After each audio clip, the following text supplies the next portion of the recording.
नमस्कार दोस्तों, मैं समीर खान ब्राइट क्लासेस के यूट्यूब चैनल पर आप सभी का हार्दिक स्वागत करता हूं।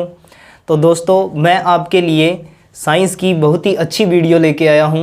तो अपने आज स्टार्ट करने जा रहे हैं साइंस का एक टॉपिक जिसका नाम है मानव तंत्र। तो दोस्तों, आज अपने स्टार्ट करने जा रहे हैं मानव तंत्र। तो मानव तंत्र स्टार्ट करने से पहले हम ये पढ़ते हैं कि सबसे पहले अपने को पता है कि मानव शरीर की सबसे छोटी इकाई क्या होती है। तो आप सभी जानते हैं कि मानव शरीर की सबसे छोटी इकाई को कोशिका कहा जाता है। क्या कहा जाता है? कोशिका। बहुत सारी कोशिका अगर मिल जाए तो अपने बोलते हैं कि कोशिकाओं का एक समूह बन गया। तो कोशिकाओं के समूह को हम क्या बोलते हैं? कोशिकाओं के समूह को बोलते हैं उत्तक। उत्तकों के समूह को क्या कहा जाता है? उत्तकों के समूह को कहा जाता है अंग। और जब दोस्तों अंगों का एक समूह बन जाए तो इसे कहा जाता है अंग तंत्र। अंग तंत्र। और अगर अंग तंत्र को अपने आगे देखें तो अंग तंत्र को जोड़ने के बाद में जो संरचना बनती है उसे हम बोलते हैं मानव तंत्र। तो अपने पास यहाँ पे एक चेन बन गई है। तो आप सभी को इससे समझ में आ जाएगा कि मानव शरीर की सबसे छोटी इकाई को कोशिका कहते हैं। जब बहुत सारी कोशिकाओं का एक समूह बन जाए तो उसे उत्तक कहा जाता है। और अगर उत्तकों का एक समूह बन जाए तो उसे अंग कहा जाता है। अंगों के समूह को हम बोलते हैं अंग तंत्र और अंग तंत्र के समूह को कहा जाता है मानव तंत्र। तो दोस्तों, आज अपने मानव तंत्र के अंदर अपना फर्स्ट टॉपिक स्टार्ट करने जा रहे हैं। तो फर्स्ट इसके अंदर हम पढ़ने जा रहे हैं जिसका नाम है पाचन तंत्र। तो आज अपने फर्स्ट टॉपिक स्टार्ट करते हैं जिसका नाम है पाचन तंत्र। पाचन तंत्र यानी कि डाइजेस्टिव सिस्टम। तो चलो दोस्तों, डाइजेस्टिव सिस्टम के बारे में पढ़ने जा रहे हैं। तो दोस्तों, अपने इसको समझने के लिए सबसे पहले अपने डाइजेस्टिव सिस्टम का एक डायग्राम बनाते हैं जिससे आपको बहुत ही बढ़िया समझ में आएगा। ये आपके समझने के लिए अति आवश्यक है कि डायग्राम से अपने किसी भी चीज़ को समझे तो वो एक जल्दी समझ में आ जाता है अपने को। तो चलो अपने स्टार्ट करते हैं डायग्राम के साथ। तो चलो दोस्तों, अपने स्टार्ट करें पाचन तंत्र। तो सबसे पहले अपने पाचन तंत्र को स्टार्ट करने के लिए मानव मुख का निर्माण करते हैं। पाचन तंत्र स्टार्ट होता है उसको अपने बोलते हैं मानव मुख। तो यह मुख से स्टार्ट होने के बाद में आगे चलता है। तो ये जो संरचना बन रही है इसको अपने बोलते हैं मुख गुहा। ये जो हमारी संरचना बन रही है इसको हम क्या बोलेंगे? मुख गुहा। तो दोस्तों, हमारा जो पाचन तंत्र है वो मुख से स्टार्ट हो रहा है और मुख के आगे होती है मुख गुहा। तो यहाँ मुख गुहा के अंदर एक ग्रंथि पाई जाती है जिस ग्रंथि को अपने बोलते हैं लार ग्रंथि। ये ग्रंथि है दोस्तों जिसका नाम है लार ग्रंथि। लार ग्रंथि। ये जो मुख से पाइप स्टार्ट हो रही है दोस्तों, ये आगे जाके एक पाइप के आकार की संरचना में बदल जाता है जिसको ईसोफेगस या आहार नली कहा जाता है। इसे कहा जाता है दोस्तों आहार नली। आहार नली दोस्तों आगे जाके एक संरचना का निर्माण करती है। उस संरचना को अपने बोलते हैं आमाशय। तो ये जो एक जे आकार की संरचना का निर्माण हुआ है, इस जे आकार की संरचना को दोस्तों हम कहेंगे आमाशय। आमाशय। ओके, उसके बाद में देखो दोस्तों आगे चलते हैं। तो नेक्स्ट देखो दोस्तों, ये जो आमाशय है ये आगे चलकर एक यू शेप की नलिका का निर्माण करता है। एक यू आकार की नलिका का निर्माण करता है। तो दोस्तों, इस यू आकार की नलिका की अगर बात करें तो इस पे एक और ग्रंथि लगी होती है या इसको एक ग्रंथि अंग भी कहा जाता है जिसका नाम होता है अग्नाशय। इसका नाम है दोस्तों अग्नाशय। अगर दोस्तों अपने बात करें अग्नाशय की तो कभी कभी अग्नाशय का एक और भी नाम आता है जिसको कहा जाता है तिल्ली। तो इस अग्नाशय का एक अन्य नाम भी है जिसे तिल्ली कहते हैं। तो आपको इसमें पजल नहीं होना है। तो चलो दोस्तों आगे स्टार्ट करें। तो आगे अपने पास जो अग्नाशय है वो आगे जाके एक आंत का निर्माण करता है जिसको आप छोटी आंत बोलते हो। तो दोस्तों, ये जो अग्नाशय है ये आगे जाके एक संरचना का निर्माण करता है जिसको छोटी आंत कहा जाता है। ये जो छोटी आंत है ये अपने आप में एक गूंथी हुई लचीली संरचना होती है जिसकी संरचना आप कैसे भी बना सकते हो। यानी कि ये आपस में एक गुंथी हुई होती है। तो चलो दोस्तों, हमने ऐसे बना दी है इसकी संरचना। आगे जाके दोस्तों ये जो छोटी आंत है, ये आगे जाके जिस संरचना का निर्माण करती है उसे हम कहते हैं बड़ी आंत। तो ये दोस्तों अपने जिस संरचना की बात कर रहे हैं इसका नाम है बड़ी आंत। और दोस्तों आपसे एक क्वेश्चन भी पूछ सकता है कि जहाँ पे छोटी आंत और बड़ी आंत आपस में मिलती है, इनके मिलने वाले जो पॉइंट है, इस पॉइंट को क्या कहा जाता है? तो इसे अपेंडिक्स कहते हैं दोस्तों, अपेंडिक्स। इस अंग को अपेंडिक्स कहा जाता है। चलो आगे अपने बात करें दोस्तों, तो ये जो बड़ी आंत है, ये इसके भी कुछ अंग होते हैं दोस्तों, या इसके कुछ भाग होते हैं बड़ी आंत के। तो चलो अपने उन भाग की बात करें, तो इनमें से एक भाग होता है जिसका नाम होता है मलाशय। मलाशय। इससे नीचे की अगर बात करें तो इससे नीचे एक और संरचना है जिसका नाम होता है मलद्वार। मलद्वार। तो ये दोस्तों अपनों ने जो चित्र या जो डायग्राम क्रिएट किया है, जिसको हमने डायग्राम बनाया है, इस डायग्राम को आप ध्यान से देखें तो आपको सारी जो पाचन की क्रिया है वो सब आराम से समझ में आ जाएगी ध्यान से। तो चलो अपने बात करें। देखिए दोस्तों, ये जो आमाशय है, आमाशय के जस्ट ऊपर यहाँ पे अगर हम बात करें तो यहाँ पे हमारा लीवर होता है। यहाँ पे दोस्तों हमारा लीवर होता है। और दोस्तों लीवर की बात करें तो लीवर हमेशा 3 पालियों में विभक्त रहता है। लीवर हमेशा 3 पालियों में। 3 पालियों की बात करें तो दोस्तों इसके 3 भाग होते हैं, 3 भागों के अंदर विभक्त रहता है। तो चलो दोस्तों, ये अपनों ने जो डायग्राम बनाया है पाचन तंत्र का, इसी को आहार नाल भी बोलते हैं। तो चलो दोस्तों एक एक करके हम इन अंगों के बारे में जानने की कोशिश करते हैं। तो अपने स्टार्ट करते हैं दोस्तों। तो स्टार्ट करने के लिए सबसे पहले अपने चलते हैं अपने डायग्राम का फर्स्ट पॉइंट, जिसका नाम है मुख। तो दोस्तों हम मुख से स्टार्ट करते हैं।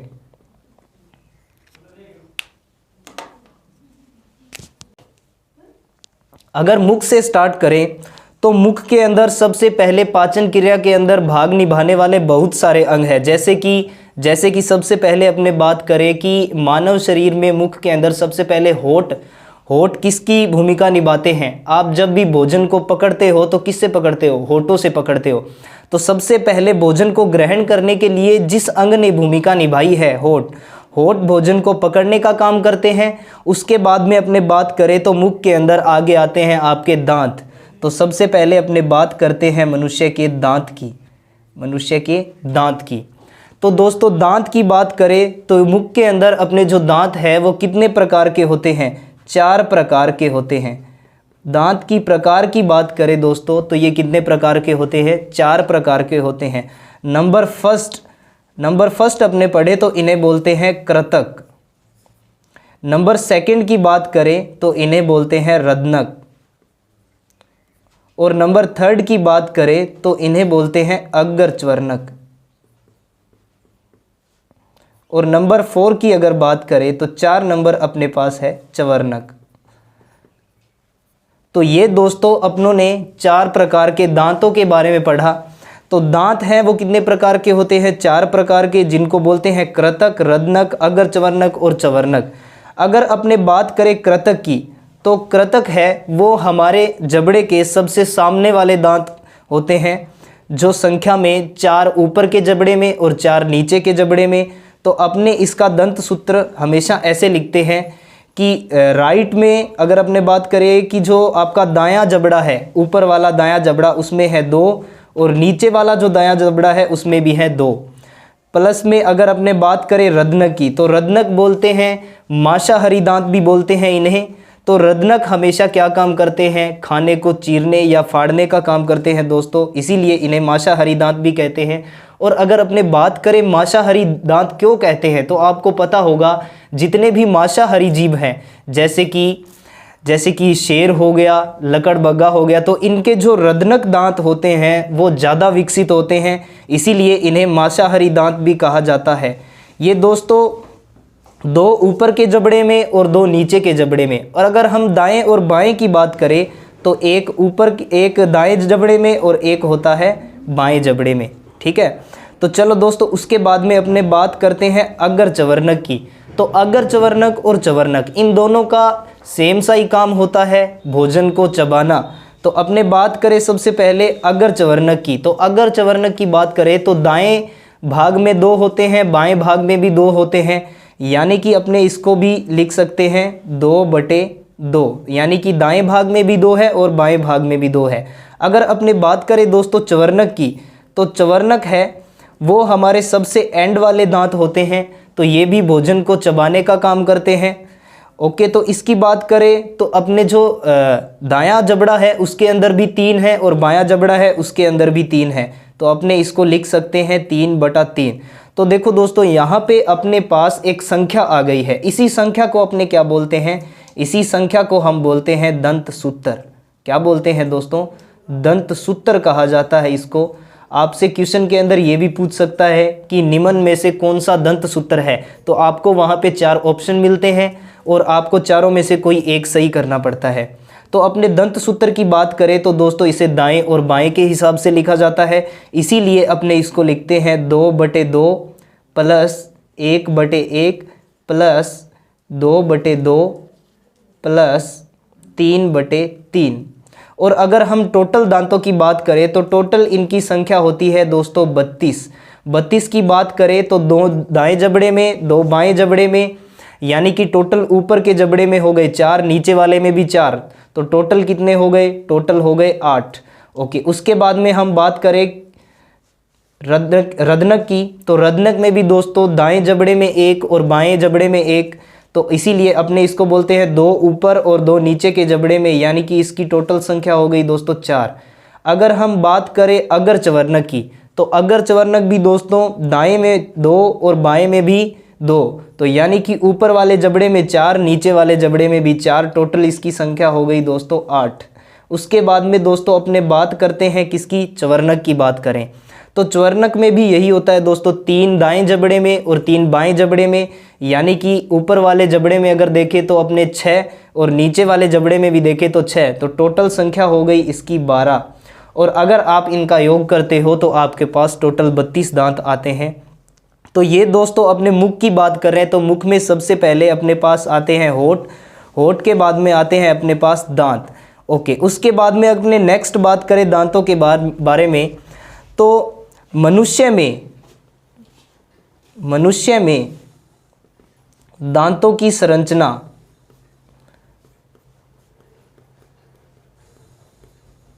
तो दोस्तों अपने बात कर रहे हैं मनुष्य की, तो मनुष्य में जो दांतों की संरचना है वो कैसी पाई जाती है, आपसे ऐसे क्वेश्चन भी पूछ सकता है। तो मनुष्य में जो दांतों की संरचना है वो द्विबारदंती पाई जाती है। द्विबारदंती का मतलब होता है दोस्तों 2 बार दांत आना, जिसको अपने बोलते हैं द्विबारदंती, यानी कि 2 बार दांत आना। एक बार आपके बचपन के दांत और उसके बाद में जब आप 7 साल के हो जाते हो तो जो दूध के दांत टूटने के बाद में जो स्थायी दांत आते हैं। तो दांतों की संरचना है वो 2 प्रकार से होती है। फर्स्ट बार जब दांत आते हैं जिसको अपने बोलते हैं दूध के दांत, और उसके बाद में जो दांत आते हैं जिन्हें अपने बोलते हैं स्थायी दांत। तो मनुष्य में दांतों की संरचना है वो कैसी पाई जाती है, द्विबारदंती पाई जाती है। उसके बाद में अपने बात करें दोस्तों तो सेकंड हमारे पास अपना जो अंग आता है पाचन तंत्र के अंदर, जिसका नाम है आहार नली। तो सेकंड अपने अंग की बात करें, इसका नाम है आहार नली। आहार नली, इसको ईसोफेगस भी बोलते हैं दोस्तों।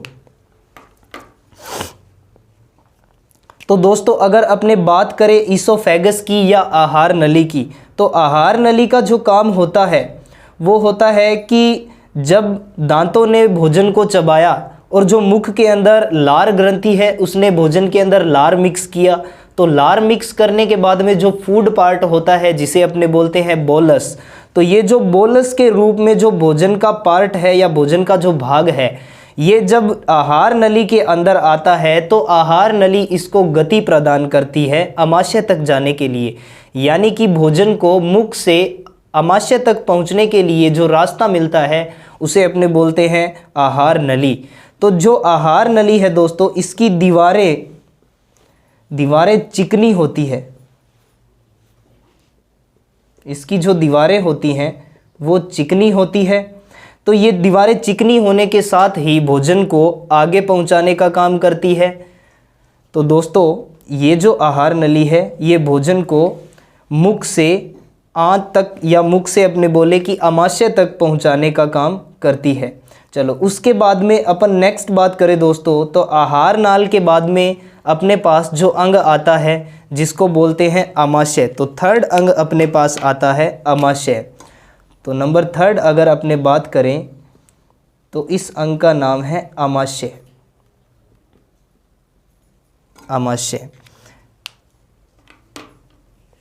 आमाशय होता है वो दोस्तों एक जे आकार का एक अंग है जिसे आमाशय बोलते हैं। आमाशय की अगर बात करें तो आमाशय में 3 भाग होते हैं। कितने भाग होते हैं? 3 भाग होते हैं। अगर अपने उन 3 भागों की बात करें तो ये जो दोस्तों आप देख पा रहे हो अपने डायग्राम के अंदर, चित्र के अंदर, तो ये जहाँ पे आहार नाल, आहार नली आमाशय के अंदर प्रवेश कर रही है तो इस वाले ऊपर वाले भाग को दोस्तों हम कहते हैं फंडिस। ये जो इसका ऊपर वाला भाग है इसको अपने बोलते हैं दोस्तों फंडिस भाग। ये वाला जो भाग है इसको बोलेंगे दोस्तों अपने फंडिस भाग।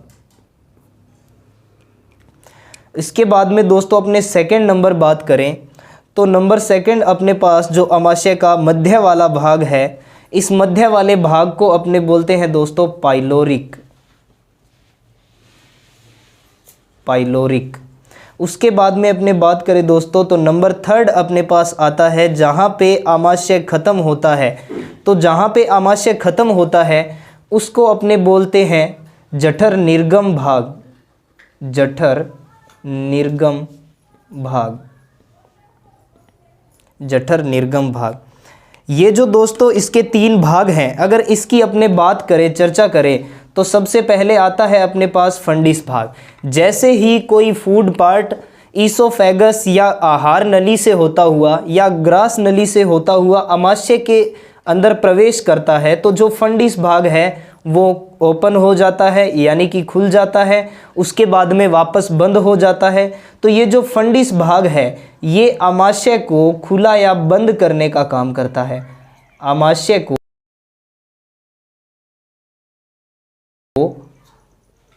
खुला या बंद करने का काम करता है। बंद करने का काम। तो ये जो दोस्तों फंडिस भाग है ये आमाशय को खुला तथा बंद करने का काम करेगा। अगर पाइलोरिक की बात करें तो जब भी भोजन या भोजन का जितना भी भाग पाइलोरिक पार्ट में आता है या पाइलोरिक भाग में आता है तो यहाँ पे भोजन को सरलीकृत किया जाता है। भोजन को सरलीकृत किया जाता है। सरलीकृत का मतलब होता है दोस्तों भोजन को छोटे छोटे खंडों में तोड़ा जाता है जिससे आगे उसका पाचन आसानी से हो सके। उसके बाद में अपने नंबर थर्ड बात करते हैं जठर निर्गम की। तो ये जो जठर निर्गम भाग है ये सरलीकृत हुए भोजन भाग को, जो सरलीकृत हो चुका है उस भोजन के भाग को आगे पहुंचाने का काम करते हैं। यानी कि ये जो पाइलोरिक भाग है जब जठर को सरलीकृत कर देता है तो उसके बाद में जठर को आगे पहुंचाने का काम कौन करेगा? जठर निर्गम भाग। तो जैसे ही जठर निर्गम भाग तक कोई भोजन आता है तो ये भी आमाशय को खुला या बंद करने का काम करेगा। आमाशय को खुला या बंद करने का काम करेगा। बंद करने का काम करेगा।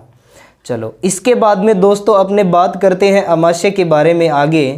तो अपने को पता है कि आमाशय की जो दीवारें होती है ये दीवारें एक अम्ल का स्त्राव करती है।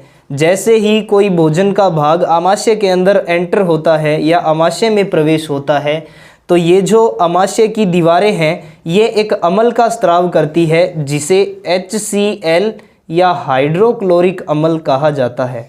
HCl या हाइड्रोक्लोरिक अम्ल कहा जाता है। ये जो HCl अम्ल है ये भोजन को सरलीकृत करने का काम करेगा और इसके अलावा अगर भोजन में कुछ सूक्ष्म जीवाणु हैं, अगर भोजन में कोई सूक्ष्म जीवाणु प्रवेश कर चुका है तो उसको मारने का काम करता है। सूक्ष्म जीवाणु को मारने का काम करता है।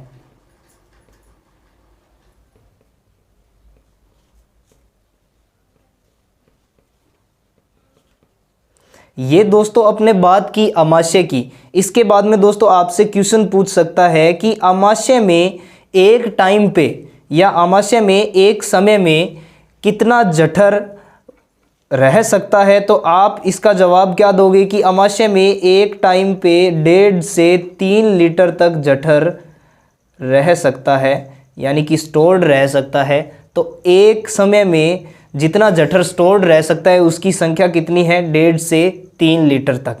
चलो उसके बाद में दोस्तों अपन आगे बात करते हैं। तो नेक्स्ट जो अंग है अपने पास अग्नाशय।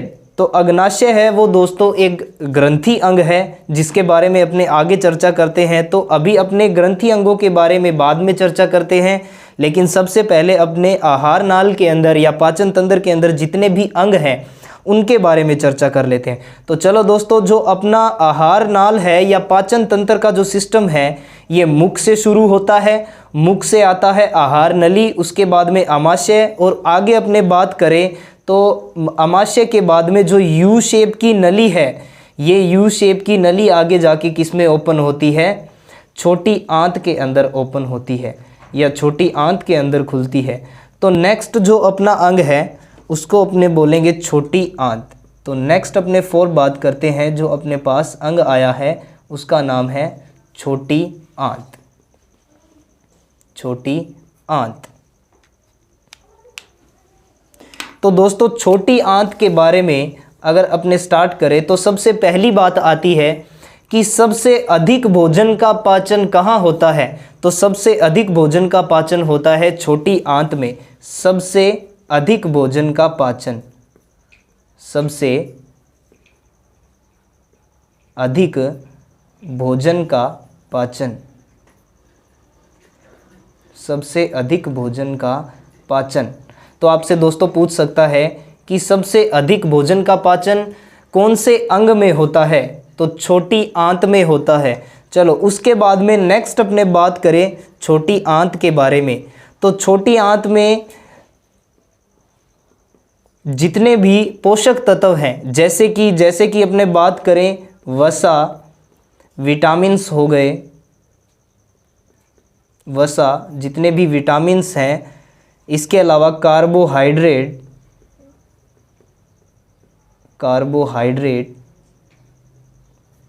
तथा अन्य पोषक तत्वों का पाचन तथा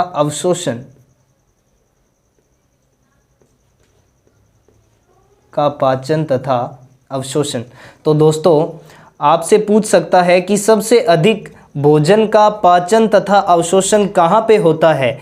तो यह छोटी आंत में होता है। उसके बाद में अगर अपने बात करें छोटी आंत के बारे में तो दोस्तों इसके भी कितने भाग होते हैं? 3 भाग होते हैं। छोटी आंत के भी कितने भाग होते हैं? 3 भाग होते हैं। अगर उन 3 भागों की बात करें तो नंबर फर्स्ट अपने पास आता है पाचनांत्र। अगर नंबर सेकंड की बात करें तो इसको बोलते हैं मध्यांतर। और अगर नंबर थर्ड की बात करें तो इसको बोलते हैं शुद्रांतर। तो ये जो 3 भाग है, ये छोटी आंत के 3 भाग है। अगर पाचनांत्र की बात करें तो ये छोटी आंत का सबसे पहला भाग है। जहाँ से छोटी आंत स्टार्ट हो रही है उस भाग को पाचनांत्र बोलते हैं, मध्य भाग को मध्यांतर बोलते हैं, और सबसे एंड वाले भाग को, जहाँ पे छोटी आंत खत्म हो रही है, उस भाग को बोलते हैं शुद्रांतर। उस भाग को क्या बोलते हैं दोस्तों? शुद्रांतर। तो ये तो दोस्तों अपनों ने बात की छोटी आंत की।